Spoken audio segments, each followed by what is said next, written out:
This morning, in honor of the pagan holiday of autumn equinox, our theme is of hearth and home. Autumn is a time of feathering the nest. It's jointly a harvest celebration and preparation for the winter ahead, autumn equinox today. So as we celebrate the end of summer's bounty and get cozy for the months ahead, including now, but downstairs a little later today, I thought we might talk about what home means.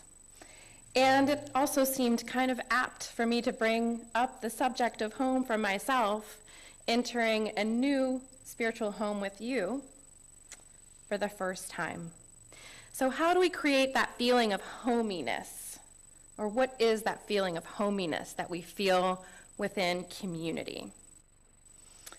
So I thought this was going to be a pretty simple, easy, softball sermon, and then I started to think about the word home.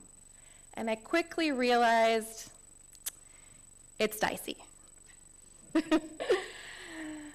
Let's talk about the word home first. It's not that simple. Home is a loaded word. The concept of home or hominess in popular culture might be a little bit simple. It conjures images for me of scented candles or potpourri, fresh-baked cookies, deep couches, tasteful throw pillows. Maybe if you're like me, home might also bring to mind a pleasurable food, a soul food, if you will, pot roast or pot pie, fried chicken, matzo ball soup, pumpkin curry, saffron rice, macaroni and cheese, homemade lasagna. I'm getting hungry for the soup downstairs. Maybe it's your grandmother's borscht or chocolate meringue pie, or if you're like me, a southerner, your dad's collard greens. So if your mouth is watering, don't forget to stay after. I'll stop plugging Soup Sunday now. And move on from the food imagery before we all rush downstairs. So, home. Perhaps it used to mean one thing for you at a different part of your life, but maybe it doesn't mean the same thing anymore. And maybe this is a good thing, or maybe it's not. Maybe it's a mix of feelings. That happens for us as human beings a lot, right? More than one thing at once. Maybe home calls to you with a clanging longing, and like the Tin Man, you long to get back there. Oh, sorry, off script. Maybe like the Tin Man, your heart wishes to beat for a place. Or maybe like Dorothy, you long to get back there, but you're not sure how to find your way. So home is also a popular concept in pop songs that waft over the radios as we drive the highways and byways. I wonder if you might sing with me, country roads, take me home to the place I belong. Or Homeward Bound. Anyone do that one for me? I wish I was homeward bound. Home. Home is a place we sometimes long for and other times we long to leave. It's not always a kind place. Like any popular cultural image, there's the ideal of the thing, there's the nostalgia around the thing, there's the common narrative around the thing, and then there's the reality of the thing. Some of us don't have homes, or we don't know where home is. Some of us have moved so many times, this is true for me, and it's kind of true this weekend, that we might begin to feel a little bit like a potted plant, just kind of moving from place to place. And then I'm sure some of us are thinking about the painful topic of displacement. What does home mean when one's ancestors were forcibly removed from where home once was or feels that it still should be? What does home mean when a wildfire has destroyed it? What does home mean when one's current landscape is completely new and foreign, having fled the one place that home always was but is no longer? Home is complicated. So like I said, it seemed easy to me at first, like pumpkin spice candles, cozy fireplaces, and these things do create a warm, relaxing feeling that we sometimes call home or hominess. And to move into that a little bit, I'd like to invite us to think about this feeling of home, this feeling of hominess, this feeling of coziness that we want to experience. The part of home, the aspect of home that we desire, that we want to experience. How do we know when a place or a person or a community feels like home? What is that exactly? And how, if we want to experience it, can we lean into that and learn to create it intentionally and co-create it again and again together, experiences of home. So one place to begin is with the feeling of belonging. Belonging in many ways is kind of a ground of what makes a place or a person or a community, in my experience, feel like home. And when I think about belonging, I automatically think of storyteller, writer, human researcher of the human experience, Brené Brown. I have one of Brené Brown's newer books I love. It's called Atlas of the Heart, and in it, it's like an encyclopedia of human emotions and her research, including her research on the feeling of belonging. Brown writes, "Any discussion of belonging has to start with acknowledging that love and belonging are irreducible needs for all people. In the absence of love and belonging, there's always suffering." Belonging is a critical need. Love and belonging is a critical need, and without it, we suffer. In essence, Brown is underlining that we need each other to survive. This goes beyond or along with our basic needs for food and shelter. We need belonging to survive as well. And she kind of layers onto this need to belong to community with also not just belonging, finding belonging amongst one another, but finding belonging deep within ourselves, learning to belong to our own selves. This means feeling at home here within ourselves, showing up as we truly are. And this is essential to belonging. So belonging actually, according to Brené Brown's research, is the opposite of fitting in. Any belonging that asks us to betray ourselves is not true belonging. It's the opposite of belonging. True belonging, she writes, is the spiritual practice of believing in and belonging to yourself so deeply that you can share your most authentic self with the world and find sacredness in both being a part of something and standing alone in the wilderness. True belonging doesn't require you to change who you are. It requires you to be who you are. And she continues, because we can only feel belonging if we have the courage to share our most authentic selves with people. Our sense of belonging can never be greater than our level of self-acceptance. That comes first. So I'm going to segue a moment to a story, and we'll talk a little bit about the Wizard of Oz. So that's maybe one of the most iconic searches for home in our culture. Yeah? The Wizard of Oz.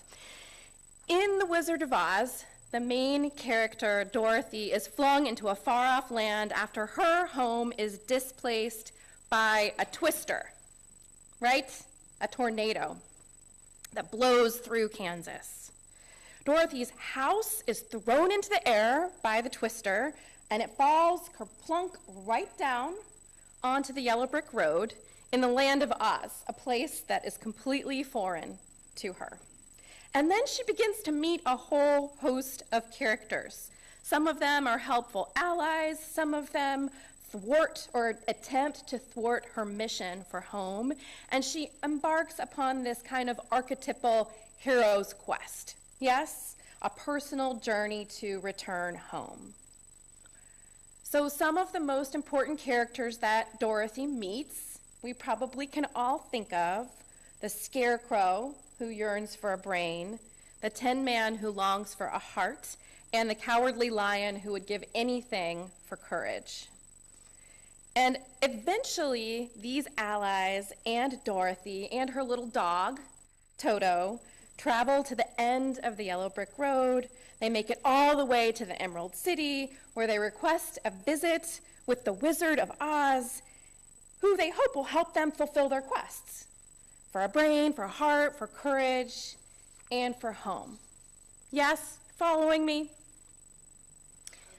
The ultimate moral of this story appears when the Wizard of Oz is exposed. He's only a man behind a curtain. In fact, he's displaced himself, having landed in Oz when his own hot air balloon fell into the city. And he's never actually had any sort of magical power to grant any of these characters any of their wishes. But a different sort of magic is kindled by his belief in them. Yes? He actually tells them that they have what they want to have, and they experience that they do. And then we realize they had these things inside them that they longed for all along. In fact, the Tin Man always had a heart. I mean, he was rusted in the middle of the woods because he was crying. He definitely had emotions and empathy the whole time. And the Cowardly Lion, well, we all know that in order to have courage, we have to first have fear, and then we have to want to face our fear. So his desire to face his fear was courage all along. And the Scarecrow, so in this story, the brain is not correlated with intelligence. It's more like wisdom. And the Scarecrow has been a mentor for Dorothy the whole time. From the beginning of their meeting, he was her confidant and wisely guided her along the path.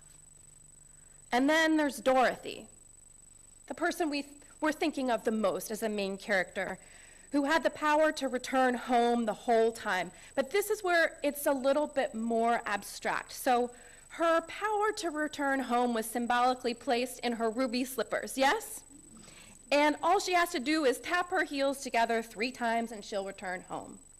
This is mysterious, but it magically works with the storyline, and we like that moment. But what does this tell us about Dorothy? So we get one message: don't look outside of yourself for answers that naturally arise within. Personal empowerment. But then Dorothy arrives back home, and we get another message, a deeper message. Because when she gets back home, she realizes that everyone in Oz had reminded her of someone that she loves. The magical journey to Oz, as we all know, was probably a wild dream of Dorothy's when she was knocked unconscious and fell asleep during the twister. And when she wakes up from this dream, she's surrounded by her family, and she receives a deep download of wisdom about the true meaning of home. So I'm going to share it for you here. I'm not a thespian, but I'm going to give a reading of a monologue from a play written for The Wizard of Oz. This is not from the screenplay. This is actually from a British educational website for studying for their academic tests. So imagine I'm wearing a blue gingham dress, my hair's in pigtails, I have a little dog, ruby slippers are still in Oz, I'm at home with my family. There comes a time, Dorothy says, when we have to learn something. As children and young people, and I have just learned a very important lesson in life. You see, for all the so-called friends who say they will support you and then when the going gets tough, fail you, there are some people who you cannot do without. Imagine finding such a friend in a cowardly lion, too afraid of his own shadow, or a clunking, rusting tin man minus a heart, or a brainless scarecrow so intent on trying to be brainy. Well, that just happened to me in ways I would not have thought possible, but it happened, I assure you. It was so unreal, like it was part of a strange, weird dream, like someone had managed to put a dream into my head against my wishes. And I was stuck, you see, thinking I had to get home, back home to Aunt Em and the farm, and I had to bring Toto back home. I simply had to. And the odd thing about it all, and the thing that I learned the most, that I now know to be true, is that there is no place like home. There's no place like home. That's where the love is. That's where the truth is. That's where family is. That's the place to be. There's no place like home. There's no place like home for Dorothy because home is where her heart is, where she belongs. And Dorothy not only belonged to her family, and here's another layer that I began to think about.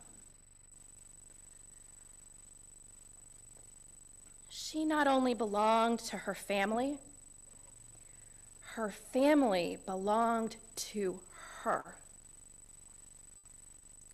She was not only accepted by her family for who she was, she held all of her family members close to her heart. And this is the dynamic, reciprocal exchange of belonging. This is how we co-create community, yes? It's not just about me belonging to myself and then within this community. It's about us. It's about all of you belonging back to me. And I think that this part of belonging isn't often talked about. I don't see it in the research when we're researching the feelings of individuals, yes? But the feeling is also amongst us as a collective. And this collective feeling of belonging is what I think of when I think of a community that feels like home. It's not only receiving love from others that brings us fulfillment, it's about giving love. It's about feeling love well up from within our own hearts. It's learning what makes you laugh, or you. It's learning what my family members like and getting it at the grocery store when it's not on the list. It's taking someone something like a fresh soup when they're sick. Belonging isn't an act of possession. It's a right fit. It's not a superficial act of fitting in, but it's kind of like cozying up, maybe like peas in a pod, Or maybe if you're introverts and that's too close, it's like reading books at the opposite ends of the couch. You see, Dorothy's journey, it wasn't an isolated hero's journey to the mountaintop. It was a journey of mutuality. She traveled with companions all along the way, and in returning home, she landed back into the lap of love of her community. Hers was not only a story of personal empowerment and self-belief, but a story of relational connection all along. And in relationship to belonging, we can go a step further. And hang with me. I know soup is ready, so lunch is here, okay? Just one tiny more bit. I'm going to take us just one step further. That belonging is not only about connection, but it's about coming back together after periods of disconnection, because that's a natural part of relationships too.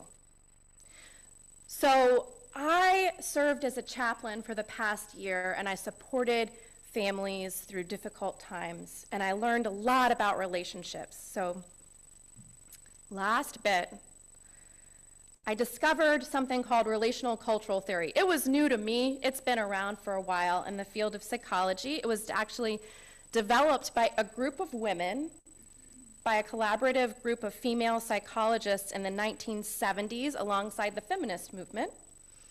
And it elevates the importance of mutuality within relationships, the willingness to have an impact on each other, to share authentically of ourselves while staying open to others' truths. And maybe those are different. Actually, they're going to have some similarities and some differences, yes? And being open to change and be changed by one another. This is called mutual empathy. And it exists within all growth fostering relationships. These are terms within relational cultural theory. Mutual empathy, growth fostering relationships. Couple of the pioneers, Jean Baker Miller and Judith Jordan. Judith Jordan states, relational cultural theory sees disconnection as normal and inevitable in relationships. Disconnection occurs when one person misunderstands, invalidates, excludes, humiliates, or injures another person in some way. Acute disconnections occur frequently in all relationships.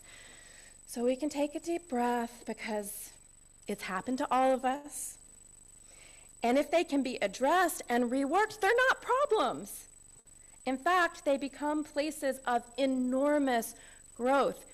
This is how we share who we are with one another and learn about each other and grow together to take care of one another. It's a dance between connection and disconnection and repair, reconnection.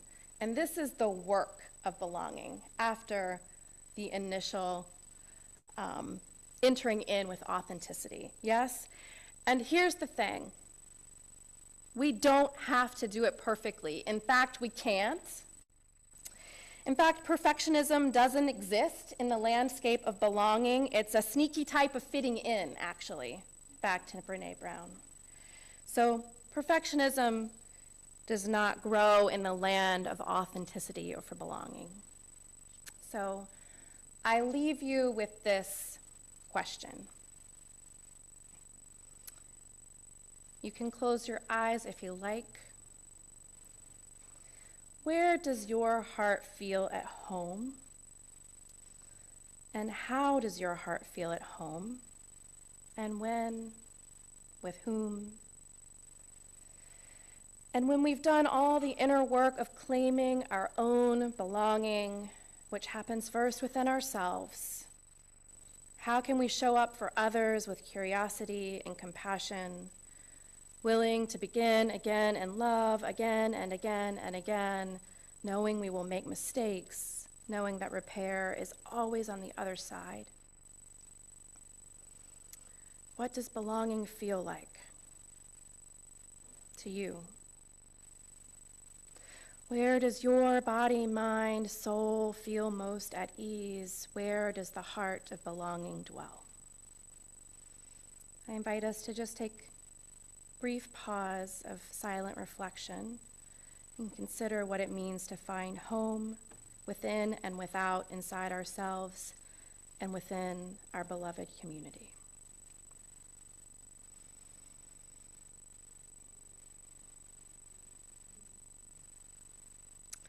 May this community be ever blessed to be a place where true belonging is possible. Amen and blessed be. And now if you'll rise and